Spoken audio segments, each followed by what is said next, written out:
Assalamualaikum warahmatullahi wabarakatuh. Di sini kami sebagai kelompok 3 akan mempresentasikan tentang keputusan teknis. Nah, saya sendiri Sultan Hakim Abis Anwarabi dengan akhirnya 2044. Nah, sebelum memasuki soal, saya akan menjelaskan secara singkat seperti apa peraturan terlebih dahulu. Nah, peraturan kami nanti berupa sekalipun tersebut merupakan potongan cemilan potongan buah yang dipindahkan ke dalam selokan coklat yang nantinya akan dibukukan. Nah, untuk produk kami ini terdapat 2 varian. Yang pertama varian topping seharga 2.000, lalu ada varian non topping yang harga 1.500. Nah, lalu kembali ke soal. Di sini diasumsikan akan ada konsumen yang akan membeli produk Anda dengan harga yang paling tinggi, yang berarti varian topping tadi seharga 2.000. Nah, konsumen ini membeli dengan kuantitas sebesar 1.000 unit. Lalu dia meminta diskon sebesar 25% dengan tujuan konsumen tersebut untuk dibagikan ke anak yatim piatu. Nah, untuk alternatif pengambilan keputusan yang akan kita lakukan, identifikasi biaya dan pembuatan, lalu analisis keputusan akan dijelaskan oleh rekan-rekan saya slide. Baik, perkenalkan di sini saya Lelatul Putri Nur Aziza dengan aliran NIM 2106. Jadi di sini saya akan menjelaskan mengenai identifikasi biaya dan manfaat. Nah, sebelum perusahaan mengambil keputusan menerima atau menolak pesanan khusus, perusahaan lalu membandingkan biaya yang akan dikeluarkan dan laba yang akan didapatkan apabila menerima pesanan khusus. Nah, biaya relevan dari perusahaan kami ini ada biaya klasik, biaya mitra, biaya bahan baku, dan biaya tambahan peralatan.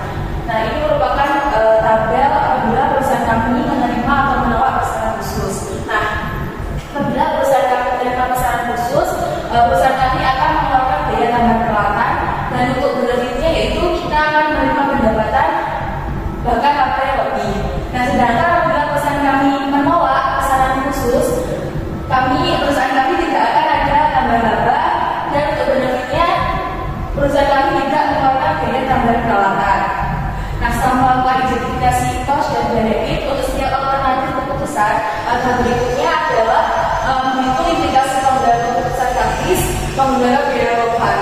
Perhitungan pengambilan keputusan taktis terdiri dari perhitungan HPP, rincian biaya relevan untuk setiap alternatif keputusan, dan perhitungan menggunakan metode biaya relevan.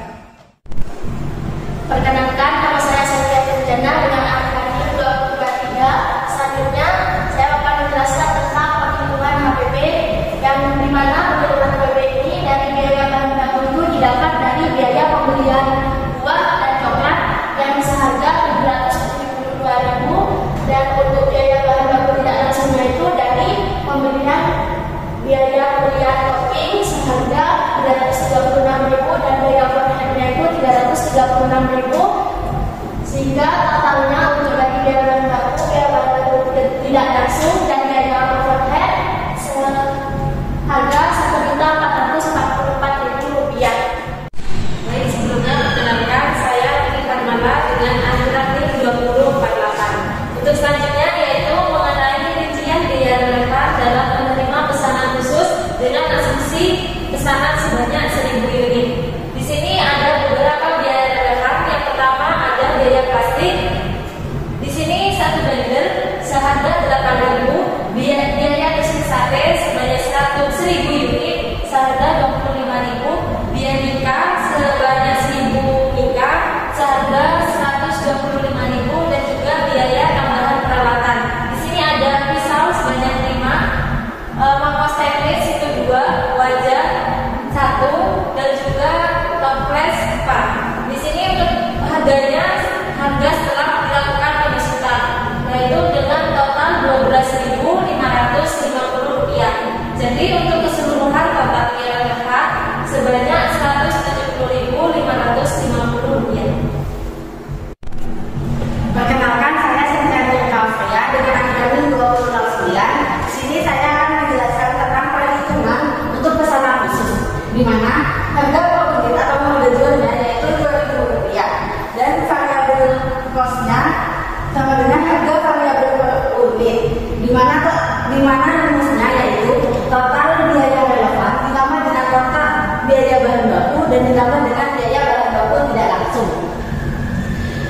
harganya yaitu 170, 550 ditambah 772.000 ditambah 336.000 dan hasilnya yaitu 1.278.550 dibagi 1.000, di mana 1.000 itu merupakan pesanan khususnya.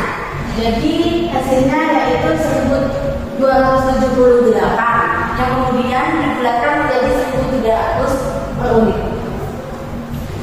Untuk menghitung keuntungan per unitnya yaitu harga per unit dikurangi dengan variabel cost per unit, di mana 2.000 dikurangi 1.300 sama dengan 700. Jadi selama harga per unit lebih tinggi dari variabel cost per unit, menerima pesanan khusus tetap akan mendapatkan untung walaupun minimal pesanan khusus.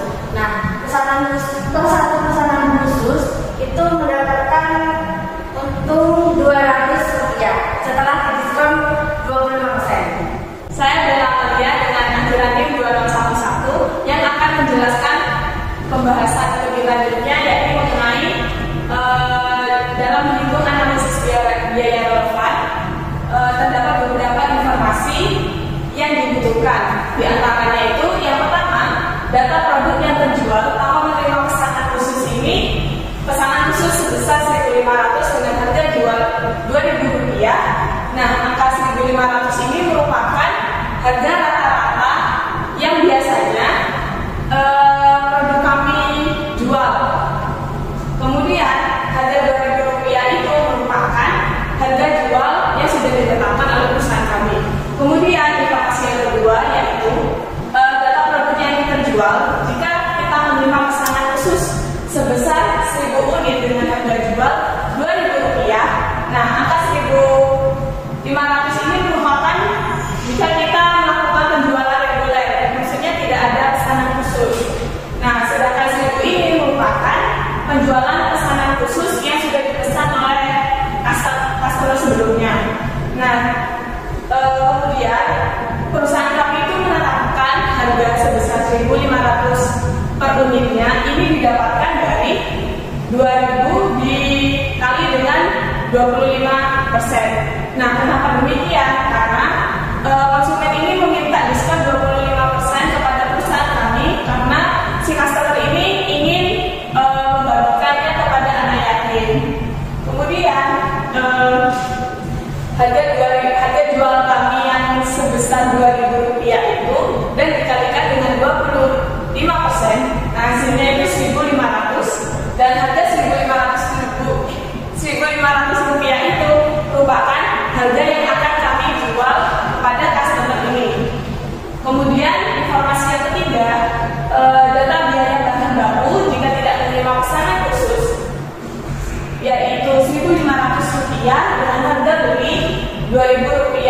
Nah, Rp2.000 ini merupakan harga yang kami jual kepada customer pada umumnya, dan harga Rp2.000 ini merupakan ketentuan yang sudah perusahaan kami tentukan.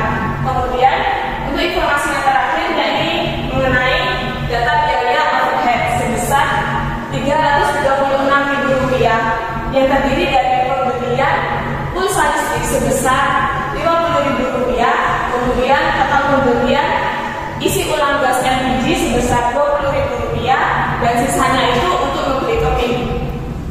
Perkenalkan, saya Sudah Pratama dengan anjuran 2024. Saya di sini akan menyimpulkan dari beberapa materi yang telah dipaparkan oleh teman saya, di mana kelompok perusahaan kami itu menerima tawaran tersebut karena meskipun telah didiskon 25%, perusahaan kami tidak mengalami kerugian, dan perusahaan kami juga justru mengalami menerima keuntungan meskipun keuntungan itu tidak seperti pada penjualan semestinya. Nah, di sisi lain dengan menerima tawaran tersebut, perusahaan kami itu memberikan citra yang baik kepada masyarakat, dan juga antara pentingnya yaitu perusahaan kami mendapat pahala karena sudah ikut berpartisipasi dalam kegiatan sumbangan anak yatim. Mungkin sekian presentasi yang dapat kami sampaikan. Kurang lebihnya mohon maaf.